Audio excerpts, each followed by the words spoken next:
Hello students, political parties का chapter अपना चल ही रहा है। अभी तक अपन ने क्या क्या रिविजन किया और क्या चीज़ें की हैं वो देख लेते हैं। वी हैव स्टार्टेड, अभी तक अपन ने देखा कि why we need political party in democracy. Political party जो है डेमोक्रेसी में उसकी क्या जरूरत है, वो सारे कंसेप्ट अपन ने देख लिए। बिकॉज अगर पॉलिटिकल पार्टीज ही नहीं होंगी तो रिप्रेजेंटेशन कैसे होगा। रिप्रेजेंटेशन एक डेमोक्रेसी में बहुत जरूरी है। हमारी आवाज़ कैसे सामने आएगी, व्यू पॉइंट कैसे आएंगे अलग अलग सारे। और इंडिया जैसी सोसाइटी जो है, अब फिर मैंने आपको बताया था मल्टी पार्टी सिस्टम इंडिया में क्यों जरूरी है। मल्टी पार्टी सिस्टम इंडिया में इसलिए जरूरी है because we have a very complex society in our country with different caste, different religions, so we need a multi-party system जो रीजनल पार्टीज और ये सारा कंसेप्ट होता है। फिर एक हमने देखा कि इट इज नॉट नेसेसरी, हमने देखा हर कंट्रीज में अलग अलग पॉलिटिकल पार्टी सिस्टम है। हमने देखा बाय पार्टी सिस्टम है। बाय पार्टी सिस्टम कहाँ पर है? यूनाइटेड स्टेट्स ऑफ अमेरिका में बाय पार्टी सिस्टम है, रिपब्लिकन है, डेमोक्रेट्स है। उधर यूनाइटेड यूके में हमने देखा जो ब्रिटेन है वहाँ पर भी बाय पार्टी सिस्टम है, जो मैंने आपको बताया था। वहाँ पर है कंजर्वेटिव्स हैं और वहाँ पर लिबरल्स हैं, ये दो हमने देखे।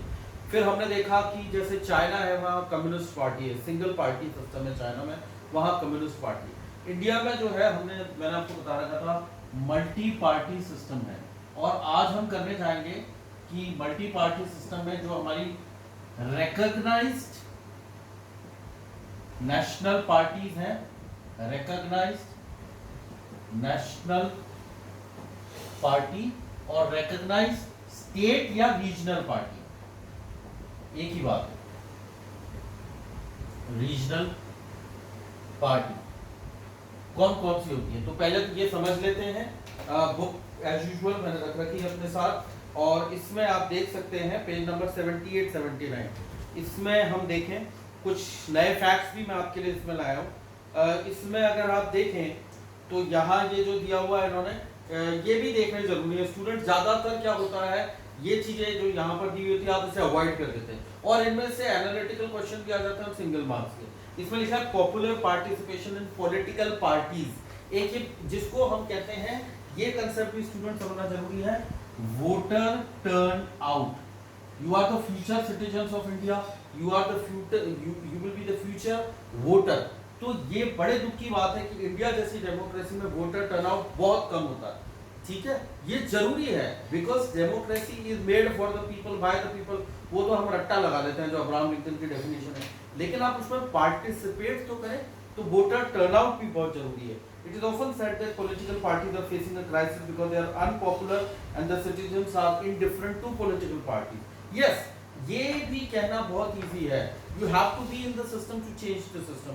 अरे साहब, राजनीतिक दल ये नहीं करते, पॉलिटिकल पार्टी एक आम हम क्या कर देते हैं, नेता पे सारा कुछ डाल देते हैं। जी बारिश नहीं हो रही, नेताओं की वजह से। रोड खराब है, नेताओं की वजह से। मेरे पढ़ाई में नंबर अच्छे नहीं आ रहे, गवर्नमेंट की वजह से। It is very easy to say, लेकिन आप पार्टिसिपेट कितना करते हो। You have to be in the system to change the system. इसका आप एक्टिव पार्टिसिपेशन करो। एक्टिव पार्टिसिपेशन मतलब आपको नजर रखनी चाहिए क्या क्या पॉलिटिकल एक्टिविटीज होनी है। दूसरा, जो जब हमारी जरूरत है, आपको वोट देने के लिए सरकार को चीखना पड़ता है, आइए मतदान करिए, लेकिन हम वोट डालने नहीं जाते।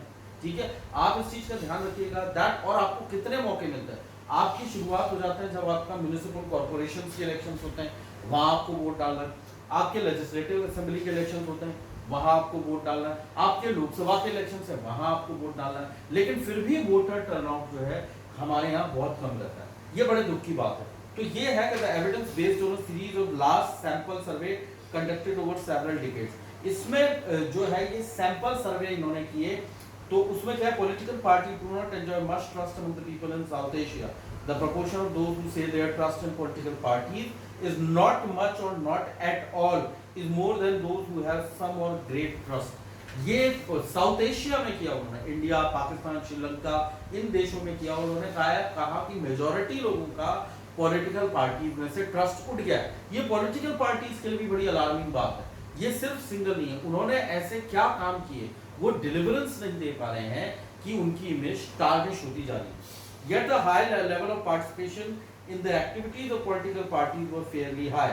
देखिए, the proportion of those who said they were members of some political parties were higher in India than many advanced countries like Canada, Japan, Spain and South Korea. Party के साथ जुड़ना और पार्टी की activities में participate करने में India में काफी फेयर परसेंटेज है। Over the last 3 decades, the proportion of those who report to members of political parties in India has gone up steadily. ये बड़ी अच्छी बात है कि पॉलिटिकल पार्टीज में मेंबरान जुड़ रहे हैं। बीच में एक स्लम्प आया था जब पॉलिटिकल पार्टीज में नहीं जुड़ रहे थे, एक्टिव पार्टिसिपेशन नहीं था। ये सर्वे बता रहा है कि फिर तो आप ये देख सकते हैं इसमें, ये इन्होंने ग्राफ भी बताया, इस पे क्वेश्चंस आ सकते हैं, किस तरीके के ग्राफ से वो आपसे पूछ सकते हैं, कौन सा, ये तो इन्होंने दिखाया है कि किस तरीके से इंडिया में चेंजेस हुए। मैंने आपको पहले भी कहा था हम बुक की एक एक चीजों को स्टडी करेंगे, एक एक पॉइंट कंसेप्ट को करेंगे, बिकॉज इसमें से क्वेश्चंस आते हैं। कार्टून से क्वेश्चन आ जाता है कई बार 5 मार्क्स का, 2 मार्क्स का।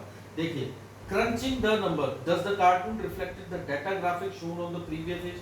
27% of the Canadians that ये कनाडा का इन्होंने जो कनाडा के सिटीजन सोचते हैं उनके बारे में बताया। 27% of candidates think that the liberal should be in power.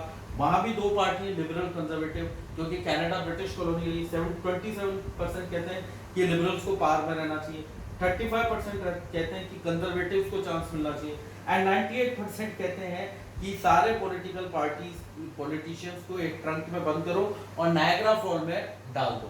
ये उनका एक गुस्सा दिखा रहा है, ये उनका एक बता रहा है कि वो किस तरीके से, किस हद तक एनिमोसिटी रखते हैं उन पॉलिटिकल पार्टी से। अब खैर हम बात करते हैं हमारे मेन मुद्दे पे, national party.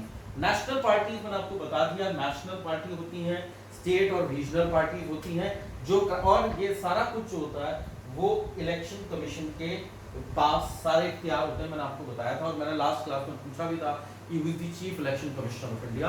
Mister Sunil Arora जो है वो चीफ इलेक्शन कमिश्नर है, उनके 2 असिस्टेंट होते हैं जिन्हें इलेक्शन कमीशन कहते हैं, कमिश्नर्स कहते हैं। Chief election commissioner, chief election commissioner होते हैं, एक होते हैं चीफ इलेक्शन कमिश्नर, और इनके असिस्टेंट कह लो या इनके साथ 2 होते हैं इलेक्शन कमिश्नर।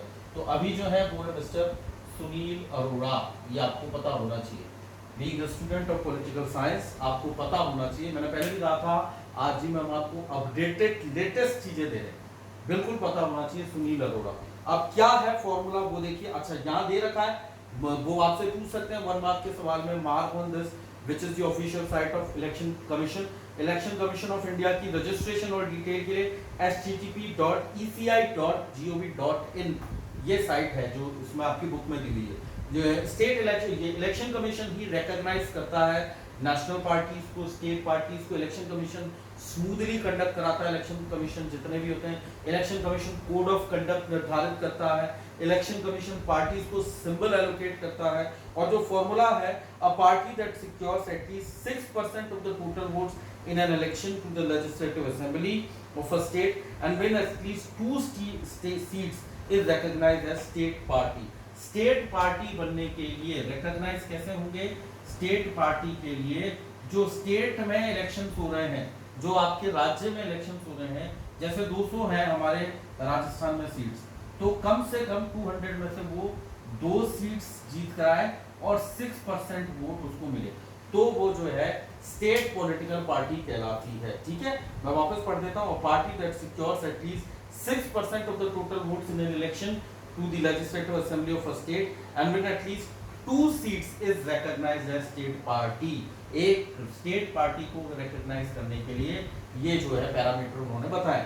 और फिर जो लोग, जो अगर आपको नेशनल पार्टी रिकॉग्नाइज करना है उसका फॉर्मूला भी एग्जैक्ट पढ़ देता हूँ। Secures at least 6% of the total votes in the Lok Sabha elections or assembly election in 4 states and win at least 4 seats in the Lok Sabha is recognized as a national party. National party बनने के लिए, national party बनने के लिए, recognition के लिए जो है वो बता रहे हैं कि इसमें जो legislative, जो आपके लोकसभा के इलेक्शंस होंगे, लोकसभा के इलेक्शंस हैं, उसमें एटलीस्ट जो उन्होंने पैरामीटर दिया है, इसमें साफ उन्होंने बताया वो 4 सीट्स जीते, 4 सीट्स जीते, या वो जो लेजिस्लेटिव असेंबली के इलेक्शंस हैं वो 4 स्टेट्स का उन्होंने जो पैरामीटर दिया, ये देखिए वोट्स और assembly elections in 4 state, 4 states के अंदर उसको कम से कम 6% वोट मिले। ठीक है, ये पैरामीटर है, आपको वो नेशनल पार्टी का पैरामीटर बनाकर देते हैं।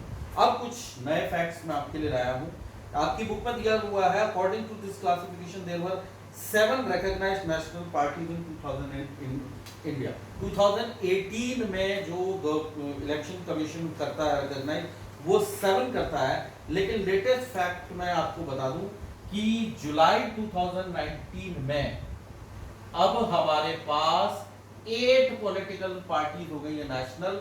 जो नई है वो है national people party. National people party founded इन 2013 बाय पी.ए. संगमा, मेघालय। मैंने आपको पहले कहा था लेटेस्ट फैक्ट्स हम आपको बताएंगे, किसी भी बात की जो किताब में लिख दी जो बिल्कुल अपडेटेड है। तो जुलाई 2019 में किताब आपको क्या कह रही है, बुक में आपको दिया है 7 रिकॉग्नाइज, लेकिन जुलाई 2019 के इलेक्शन कमीशन के नोटिफिकेशन से 8 हो चुकी है रिकॉग्नाइज्ड नेशनल पॉलिटिकल पार्टी। जो नई पार्टी है वो 2013 में बनी थी, उसका नाम है national people party, PA. Sangma. ये लोकसभा के फॉर्मर स्पीकर थे, अब इनकी डेथ हो गई है। मेघालय में इस पार्टी का बड़ा प्रभुत्व है।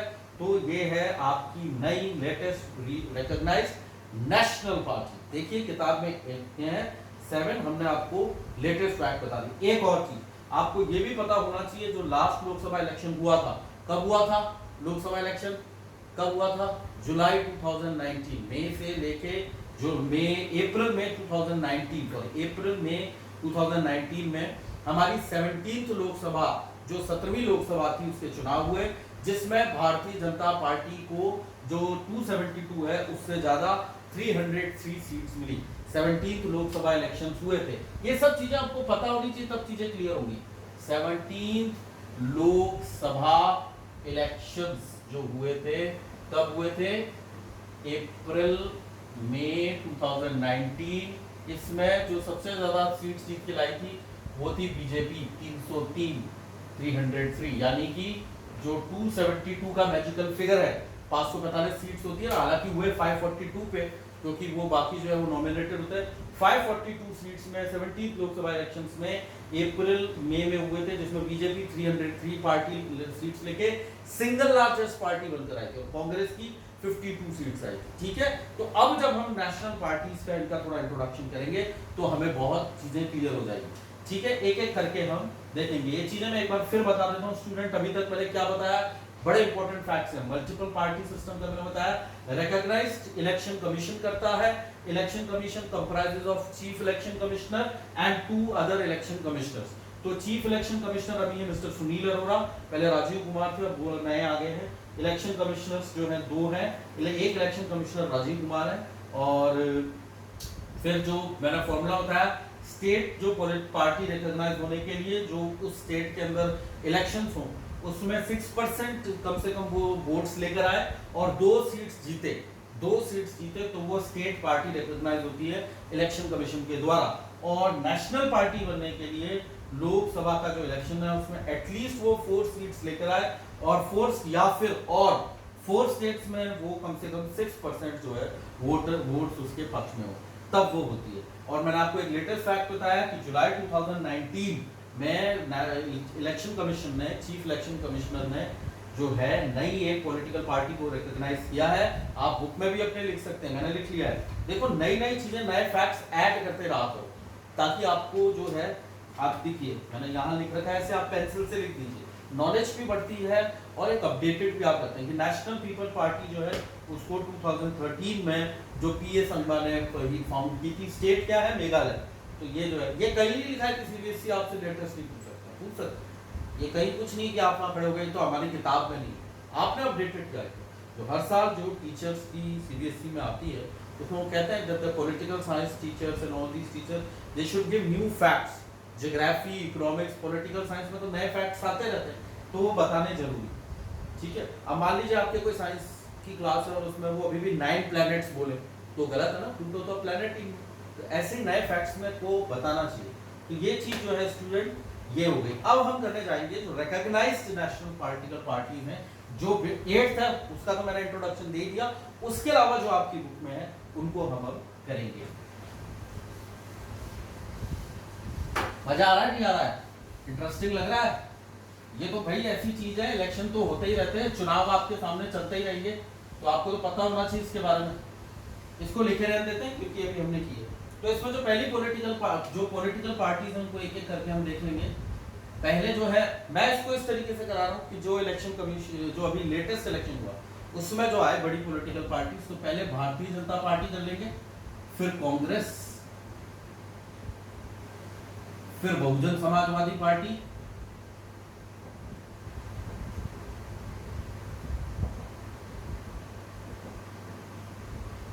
ठीक है, फिर सीपीआईएम, फिर सीपीआई, फिर एनसीपी, ठीक है, और ये हाँ all India Trinamool Congress.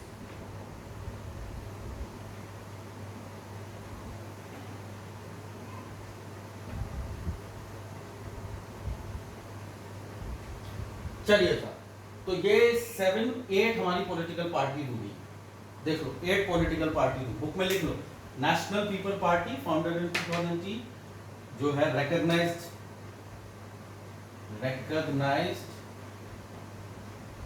by election commission in July 2019।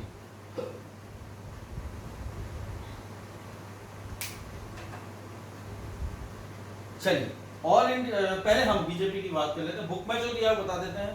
Book में पहले तो हर पॉलिटिकल पार्टी का सिंबल आपको पता होना चाहिए। बहुजन समाज बीजेपी का जो है वो कमल है, founded in 1980 by revisiting the erstwhile Bharatiya Jana Sangh formed by Shyama Prasad Mukherjee in 1951। जो आरएसएस का आपने नाम सुना होगा, राष्ट्रीय स्वयंसेवक संघ, विश्व हिंदू परिषद और भारतीय जनसंघ के नाम से शुरुआत हुई थी 1951 में। भारतीय जनसंघ 1951 में श्यामा प्रसाद मुखर्जी थे, बड़े जबरदस्त लीडर थे, और जो हमारी पहली कैबिनेट थी इंडिया की, जिसमें Jawaharlal Nehru prime minister, home minister Sardar Vallabhbhai Patel, तो ये इसमें भी मंत्री थे। भारतीय जनसंघ के नाम से इन्होंने अपनी नई पॉलिटिकल पार्टी शुरू की थी, और ये मिस्टर अटल बिहारी वाजपेयी, हमारे पूर्व प्रधानमंत्री, लाल कृष्ण आडवाणी जी, ये सब उसी लेगेसी से। उन्होंने श्यामा प्रसाद मुखर्जी साहब के साथ काम किया। इसमें 2 नाम आपकी किताब में है, श्यामा प्रसाद मुखर्जी और पंडित दीनदयाल उपाध्याय। पंडित दीनदयाल उपाध्याय की जो आइडियाज हैं, इंटीग्रल ह्यूमनिज्म एंड अंत्योदय, जो अंत्योदय की अंत्योदय जो सबसे निम्न स्तर पे, सबसे लोएस्ट ब्रैकेट पे जो है उसका भला किया जाए, और ह्यूमनिज्म मानवतावाद के कंसेप्ट पे, और ये हिंदुत्व की जो विचारधारा है वो उस पर बिलीव करते थे जो जनसंघ। तो बीजेपी जो है वो 1980s में निकला। अब आप देखिए आपकी किताब में पुरानी चीज है, they want full territorial and political integration of Jammu and Kashmir with India, a uniform civil code for all people living in the country irrespective of the religion। ये इनका पार्टी मैनिफेस्टो हमेशा रहा है। Its support base increased substantially in the 1990s, earlier limited to northwest and urban areas, came to power in 1998 as the leader of NDA including several regional party। 2014 जब first time Narendra Modi prime minister बने तब 282, और 2019 का general जो latest 2019 का Lok Sabha election हुआ, 17वीं लोकसभा का election, उसमें ये 303 सीट्स जीत कर आए। तो वापस समझा देता हूं, बिकॉज ये करंट रूलिंग पार्टी है, पता होना चाहिए। देखो स्टूडेंट, भारतीय जनता पार्टी जो है इसने एक मेटिकुलर राइज किया 1990 में, 1990 में जब भारतीय जनता पार्टी ने वो राम मंदिर का, अभी राम मंदिर चर्चा में भी था, आपने पुराने आर्काइव और ये सब देखे होंगे, तो किस तरीके से इनकी 2 हमेशा पार्टी मैनिफेस्टो में इनके रहे, राम मंदिर और कश्मीर से धारा 370 हटाना, ठीक है, to remove the article 370 from Kashmir, and the Ram Mandir was their main agenda of their political party। They started their base in 1990। Earlier this party was recognized and confined by the political pundits to the North India।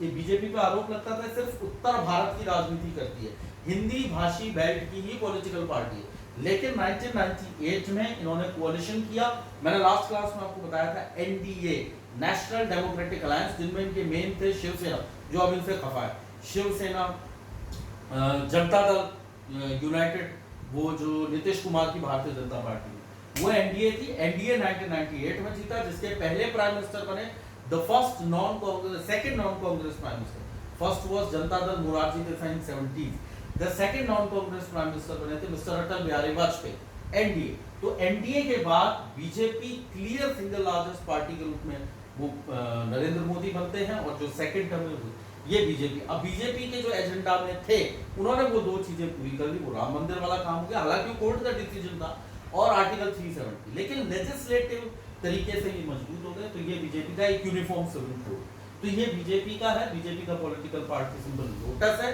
Hindutva और श्यामा प्रसाद मुखर्जी और दीनदयाल उपाध्याय का जो अंत्योदय का सिद्धांत है उस पर काम करते हैं, आपको पता होना चाहिए। अब कांग्रेस की बात करते हैं। Congress it was founded in the year 1885। वही हमको पॉलिटिकल प्री इंडिपेंडेंस इंडिया में जाना पड़ेगा। कांग्रेस जो है undoubtedly it was the only political party. It dominated the Indian political scene. The socio-political history में हिंदुस्तान के कांग्रेस का जो प्रभुत्व रहा, डोमिनेंस रहा, आप देखिए 1952 में जो पहला इलेक्शन हुआ, टिल 1970s कांग्रेस स्वीप करती थी इंडिया के इलेक्शंस, बिकॉज कोई और पॉलिटिकल जो है सब्स्टिट्यूट नहीं था, कोई ऐसी सामने नहीं थी। सो कांग्रेस के अपने सिद्धांत रहे। कांग्रेस का पॉलिटिकल पार्टी सिंबल है हाथ। इनके प्रेसिडेंट और जनरली अब देखते हैं गांधी फैमिली का इसमें रहा। सबसे ज्यादा प्राइम मिनिस्टर कांग्रेस ने दिए, स्टार्टिंग फ्रॉम जवाहरलाल नेहरू, लाल बहादुर शास्त्री, इंदिरा गांधी, देवर Rajiv Gandhi, they all were, and then UPA. इन्होंने अपना अलायंस बनाया, यूनाइटेड प्रोग्रेसिव अलायंस, जो आपकी बुक में दिया हुआ है यूपीए, जिसमें मेन कम्युनिस्ट थे इनके साथ। जो कांग्रेस है ओल्डेस्ट पार्टी यूपीए। अच्छा, ये अपने आप को सेंट्रिक कहते हैं, not neither rightist neither left. इसकी पुराना पॉलिटिकल टर्मिनोलॉजी है, जब एक ही चलता था कि अगर आप लेफ्ट कम्युनिस्ट, 9th क्लास में रशियन रेवोल्यूशन पढ़ा होगा, अगर आप कम्युनिस्ट आइडियोलॉजी की बात करते हैं, इफ यू आर कम्युनिस्ट, तो वो कम्युनिस्ट आइडियोलॉजी जो हो जाती है वो लेफ्ट की तरफ है।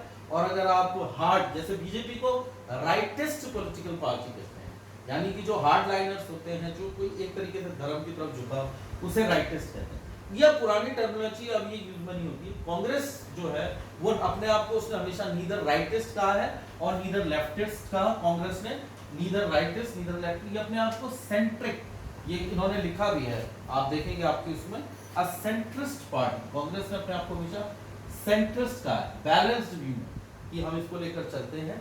तो ये कांग्रेस पॉलिटिकल के बारे में है थोड़ा बहुत। UPA alliance government from 2004 to 2014, ठीक है। यूपीए थी जिसके प्राइम मिनिस्टर थे डॉक्टर मनमोहन सिंह। अभी सोनिया गांधी ही इनकी पॉलिटिकल पार्टी की प्रेसिडेंट है।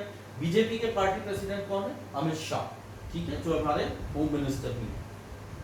तो ये है बीजेपी कर ली, कांग्रेस कर ली। अब करते हैं हम बहुजन समाजवाद पार्टी। ये 1984 में बनी थी और इसके जो दो प्रोमिनेंट हैं 1984, इसके जो दो प्रोमिनेंट है काशीराम एंड मायावती, ये दो है। इसने जिस चीज पे जोर दिया वो थे दलित प्लस मुस्लिम। ये वोट बैंक, हर एक का एक वोट बैंक होता है, ये कि उन वो इसको अटैक करते हैं। इन्होंने जातिवादी, जातिगत पॉलिटिकल पार्टी को हम कह सकते हैं, कास्ट पॉलिटिक्स की तरफ दिया।